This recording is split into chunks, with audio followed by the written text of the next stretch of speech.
프랑스의 철학자 베르그송이 주창한 엘랑비탈이라는 개념이 있습니다. 베르그송은 우리나라에 덜 알려진 철학자입니다.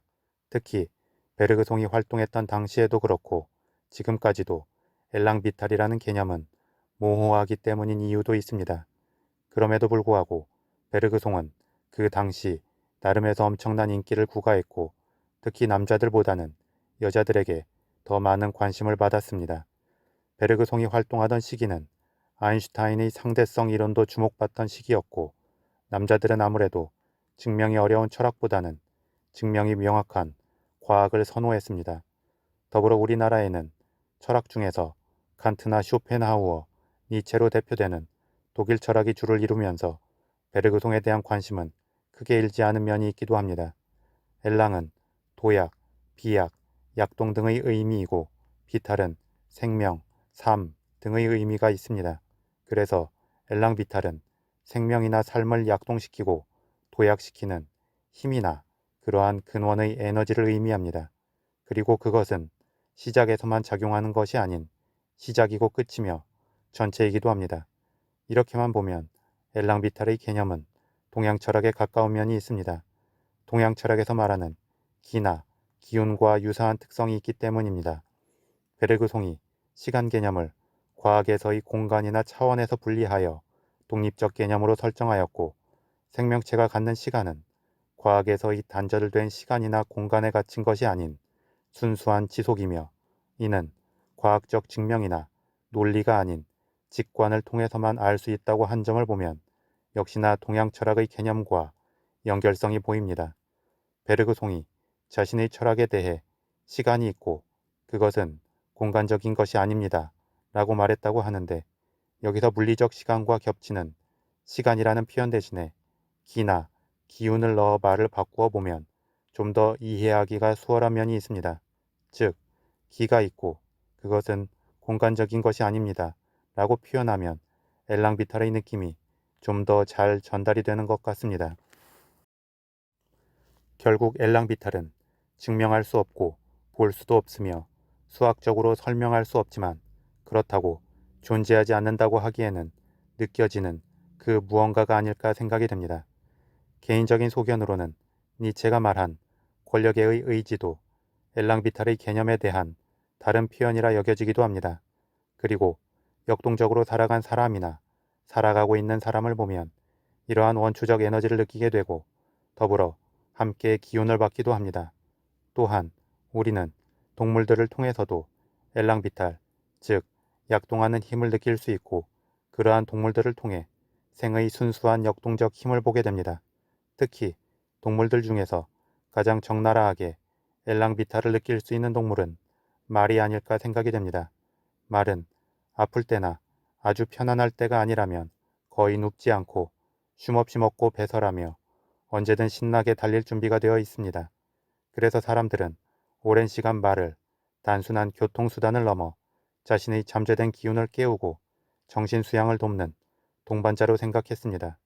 더불어 말에 대한 접근성이 남자들보다는 상대적으로 약했던 여자들이 말의 약동하는 기운을 제어하고 힘을 받는 모습은 더욱 특별할 수 있었고 말과의 인연을 시작으로 역사의 중심으로 나아가 역동적 삶을 살아간 사람들도 많았습니다. 그중 몇몇 인물을 보면 먼저 샤넬이 있습니다. 샤넬의 어린 시절이 상당히 불우했다는 것은 잘 알려져 있습니다. 그리고 성장한 뒤 한 카페에서 가수의 꿈을 이루고자 작은 공연을 하기도 했고 코코라는 애칭을 얻기도 했습니다. 정작 가수의 꿈을 이루지는 못했지만 대신 그곳을 드나들던 단골 손님이었던 에티엔 발상이라는 사람을 만나 사귀게 되고 부유했던 그 사람의 대저택에 기거하면서 많은 부유층들을 만나게 됩니다. 하지만 애초에 하층민 출신이었던 샤넬은 그들과 어울리기 어려웠고 무시당하기 일쑤였습니다. 특히 부유층들의 전유물이었던 승마는 그녀에게 딴 세상 이야기이기도 했습니다. 그런데 그녀 특유의 사교성으로 말을 관리하는 사람을 통해 말 타는 법을 배웠고 변변한 드레스 하나 없던 그녀였기에 그냥 남자의 승마옷을 개량해서 그것을 입고 말을 탔습니다. 그녀를 별 볼 일 없게 생각했던 사람들 앞에 그녀가 신나게 말을 타고 질주하는 것 자체가 첫 번째 파격이었고, 그녀가 입은 옷이 그 당시 여자들이 입던 옷의 스타일이 전혀 아니었다는 것이 두 번째 파격이었으며, 여자들은 한쪽으로 다리를 모으고 말을 타야 했던 그 당시 분위기에서 당당하게 남자들처럼 말을 탄 게 세 번째 파격이었습니다. 그렇게 그녀는 많은 부유한 사람들 앞에서 자신의 존재감을 각인시켰고, 그러한 그녀의 모습을 흥미롭게 지켜봤던 아서 카펠이라는 사람과 사귀게 되면서 그의 금전적 투자와 사업적 조언, 인맥의 연결과 더불어 비로소 샤넬이라는 브랜드의 시작을 알리게 됩니다. 그리고 그 이후로 많은 시련과 변화 속에서도 끝없이 약동하는 힘을 통해 다음으로 나아가게 됩니다. 말과의 인연으로 자신의 존재를 각인시키고 변화의 도약을 이끌어낸 또 다른 사람이 있습니다. 그녀는 중국 역사에서 최초이자 유일한 여황제였던 즉천무후입니다. 사실 황제에 오르고 새로운 국가를 창건하였기에 즉천무후라는 일반적 명칭보다는 황제 무측천이라고 부르는 게 맞을 것입니다.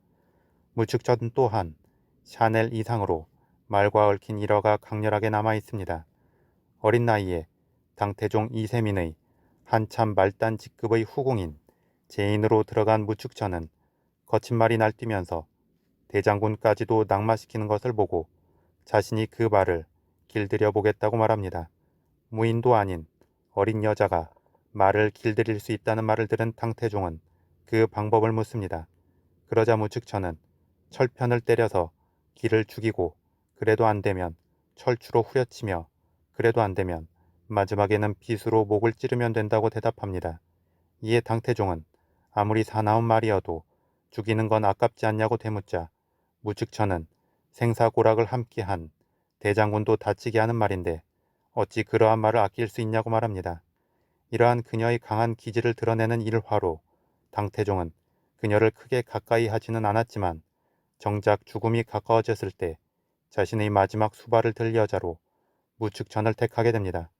죽음 앞에 이른 황제에게 믿음과 위안을 줄 수 있었던 무축천의 기질은 당태종뿐만 아니라 그 이상으로 당태종의 아들이자 다음 황제인 고종 이치의 마음을 사로잡고 있었습니다. 말을 다루고 사람을 다루고 상황을 다루는 그녀의 능력은 우유부단하고 정치에 큰 관심이 없었던 고종 이치에게 있어 여자 이상의 존재가 되었습니다.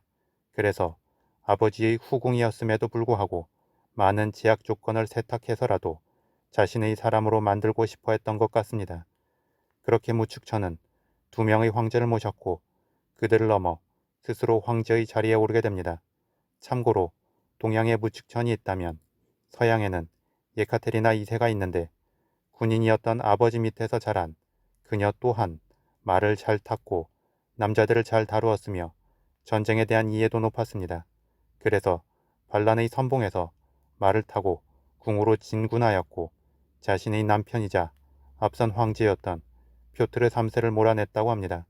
그리고 무축천과 예카테리나 2세 모두 후대의 평가와는 별개로 당대의 황금기를 이끌었습니다. 추가로 말과 인연이 깊은 한 사람을 더 소개하면 케네디 대통령의 영부인이었던 제클린 케네디가 있습니다. 제클린 여사는 재치있고 지혜로우며 교양있고 가정적인 이미지를 구축하여 케네디가 대통령이 되고 인기를 유지하는 데에 있어 크게 긍정적인 이미지 메이커 역할을 했습니다. 사진에 많이 소개되는 그녀의 모습은 단정하게 차려입고 밝게 미소 짓는 모습들이 많은데, 사실 그녀는 어릴 때 전국 승마대회에서 여러 번 우승했을 정도의 승마 실력을 갖추었던 사람이었습니다. 그만큼 강하게 분출하는 역동적 에너지를 잘 제어하고 그 기운의 흐름을 탈 수 있는 능력이 있었던 것 같습니다. 그래서 그녀의 단아한 듯한 겉모습의 이면에서 꿈틀거리는 엘랑비타를 많은 사람들이 본능적으로 느끼고 영감을 받지 않았을까 생각이 됩니다. 그리고 그녀의 기운은 절망 속에서도 다음으로 나아가게 이끌었고 많은 역동적 변화의 원천이 되었으며, 죽음 이후에도 그녀만의 고유한 이미지를 남겼습니다. 이처럼 엘랑비탈은 생을 약동시키고 도약시키는 근원적 힘이며 알을 깨고 막힌 벽을 뛰어넘을 수 있는 파격의 정신이라 생각합니다. 그리고 이 엘랑비탈을 느끼고 깨우고 작동하게 하는 것은 본인 스스로의 타고난 본능이나 후천적 의지일 수도 있지만 주변의 많은 역동적 존재들을 통해서도 가능하다 생각합니다. 왜냐하면 엘랑비탈은 한시적인 것이 아닌 상존하는 것이며 부분이 아닌 전체이고 단절이 아닌 연결이기 때문입니다. 더불어 엘랑비탈은 선과 악의 가치 판단 영역에 속하지 않고 행복과 불행을 담보하는 것도 아닙니다. 그냥 순수한 에너지이고 생명과 존재의 색깔을 최대한으로 드러낼 수 있도록 해주는 잠재된 기운입니다. 엘랑비탈의 느낌을 제대로 보여준 인물들의 삶을 둘러보면 결코 선하기만 한 것도 아니고 행복하기만 한 것도 아니었습니다. 따라서 본인에게 내재한 엘랑비탈을 느끼고 깨우고 사용하고 그 결과를 받아들이는 것은 온전히 본인의 선택이고 본인의 몫이 될 것입니다. 다만 우리는 우리에게 주어진 인생의 달란트를 최대한으로 펼쳐보려는 방향을 지향하면 좋지 않을까 생각합니다. 그래서 한계를 정하지 않고 끝없이 주마가편하는 위플래시라는 영화에 충분히 공감을 하기도 하는 것 같습니다.